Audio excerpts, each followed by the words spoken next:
Fijaos, hay un puzzle fascinante escondido a plena vista en nuestro mundo, en los puentes que cruzamos y en las vías por las que viajan los trenes. Para resolver este misterio de la ingeniería, primero tenemos que entender la diferencia fundamental entre dos conceptos que a menudo confundimos, el calor y la temperatura. Vamos a desentrañarlo.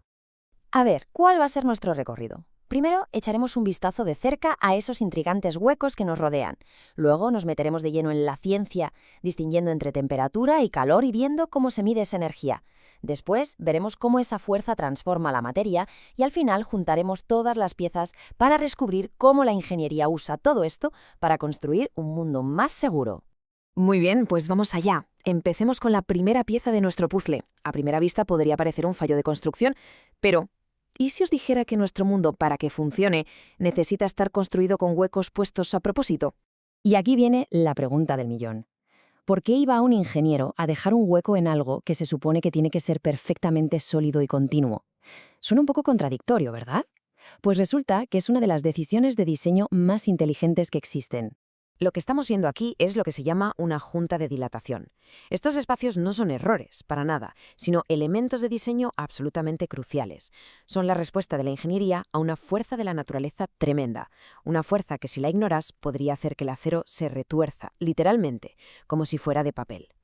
Para entender qué es esa fuerza, tenemos que dar un pasito atrás y aclarar dos conceptos que usamos todos los días, pero que muchas veces confundimos. Y con esto llegamos al meollo de la cuestión. Para resolver el puzzle de los puentes y las vías, primero tenemos que tener las ideas claras. Y todo empieza por entender la diferencia fundamental entre temperatura y calor. A ver, para que se entienda bien, pensémoslo así. La temperatura es como la altura del agua en un tanque. Nos dice cómo de intenso es ese nivel. El calor, en cambio, es el agua que fluye de un tanque más lleno a uno más vacío. Es la energía en movimiento, que siempre viaja de lo más caliente a lo más frío hasta que las cosas se igualan. O sea que la temperatura es como una foto fija. Nos da una medida, en un instante, del nivel de agitación que tienen las moléculas de un objeto. Cuanto más se mueven, más alta es la temperatura. Simple. El calor, en cambio, es la película de ese viaje. Es la energía fluyendo. Si ponemos un cubito de hielo en una bebida caliente, el calor fluye de la bebida al hielo hasta que ambos llegan a la misma temperatura. En ese momento, cuando se igualan, el viaje termina. El flujo de calor se para. Esta frase de la fuente original es que lo clava. El calor es energía en tránsito. Es que, si lo piensas, una estufa no tiene calor, sino que transfiere calor al aire y a la olla. En cuanto la apagas y todos se enfrían a la temperatura del ambiente, ya no hay transferencia. El calor, como proceso, ha desaparecido. Vale, ahora que tenemos claro que la temperatura es esa medida de intensidad, la pregunta cae por su propio peso. ¿Y esto cómo se mide? Pues resulta que no todo el mundo usa la misma regla para medirlo. La herramienta la conocemos todos, ¿no? El termómetro. Pero no todos los termómetros hablan el mismo idioma. Dependiendo de en qué parte del mundo estemos o si estamos en un laboratorio, nos encontraremos con 3 escalas diferentes para medir exactamente lo mismo. Son como 3 lenguajes distintos para describir el frío o el calor. Cada una de estas escalas se basa en los mismos fenómenos, el punto en que el agua se congela y el punto en que hierve. Pero, como podemos ver en la tabla, cada una les asigna números diferentes. La escala Celsius, la más común por aquí, lo hace de forma muy lógica, 0 y 100. La Fahrenheit, usada en Estados Unidos, los sitúa en 32 y 212. Y luego está la Kelvin, la preferida de la ciencia, que tiene una lógica completamente distinta. La escala Kelvin es especial porque su punto de partida no es arbitrario, como la congelación del agua. Su cero, el cero absoluto, es el punto teórico más frío que puede existir en el universo, donde todo movimiento molecular se pararía en seco. Por eso no tiene números negativos. Es una escala absoluta. Hemos definido el calor como energía en movimiento. Vale, pues la pregunta es, ¿qué pasa exactamente cuando esa energía entra en la materia? Vamos a ver que su efecto es sencillamente transformador. Es como una coreografía a nivel molecular. Primero, el calor inyecta energía y las moléculas que estaban tranquilas empiezan a vibrar como locas. Es pura agitación. Si seguimos metiendo energía, esa vibración se vuelve tan violenta que rompe las ataduras que las mantenían juntas y las moléculas se liberan. Así es como un sólido se convierte en líquido y un líquido en gas. Esta imagen, vamos, es que no puede ser más clara. A la izquierda, un sólido, moléculas ordenaditas en una estructura rígida. A la derecha, un gas, las mismas moléculas, pero ahora sueltas, caóticas y llenas de energía. Pero esto es solo una parte de la historia. El calor provoca otro efecto, uno más sutil sí, pero con una fuerza increíble. incluso antes de que el material cambie de estado. Y aquí llegamos a la palabra clave de todo esto: dilatación. Cuando las moléculas se agitan con más energía, no solo rompen sus enlaces, sino que también necesitan más espacio. El objeto entero literalmente se hace más grande.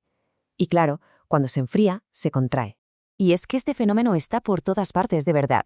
Los sólidos, como los metales de nuestro puzzle, se expanden. Los líquidos, como el mercurio que sube por un termómetro, se estiran para medir la temperatura. Y los gases, como el aire de un globo, se expanden, se vuelven más ligeros y desafían la gravedad. Es la misma fuerza invisible actuando en todo. Bueno, pues con todo esto sobre la mesa ya es hora de volver a la pregunta del principio, ¿no? Ahora sí que tenemos todas las piezas para resolver el puzzle de los huecos. Pues la solución, como ya podemos imaginar, es la dilatación térmica. Los ingenieros saben perfectamente que en un día de mucho calor, el metal de las vías del tren o del puente se va a dilatar, va a crecer.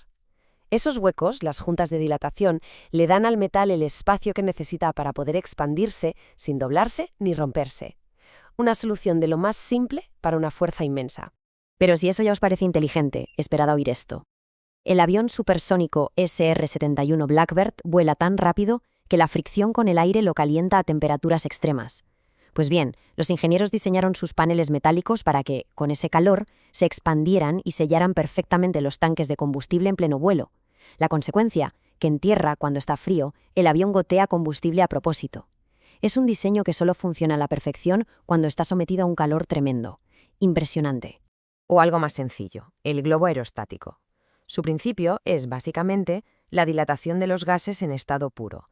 Al calentar el aire de dentro, sus moléculas se separan, se vuelven menos denso que el aire frío de fuera y, como resultado, el globo flota y se eleva. Hemos visto que el calor es sinónimo de energía, de movimiento, de expansión. Pero claro, toda historia tiene su otra cara, ¿verdad? ¿Qué ocurre en el extremo opuesto del espectro? Pues ahí encontramos el cero absoluto, el cero en la escala Kelvin. Y ojo, no es que haga mucho frío, es el frío máximo, el teórico, el punto donde toda la vibración molecular simplemente se detendría. Y así cerramos el círculo y lo hacemos con una última pregunta para darle vueltas. Si el calor es energía, movimiento y expansión, ¿qué es exactamente la materia, en la quietud absoluta del cero absoluto? Es un estado límite que la ciencia sigue explorando, un recordatorio de que las mismas leyes que explican los huecos en un puente son las que gobiernan el universo entero.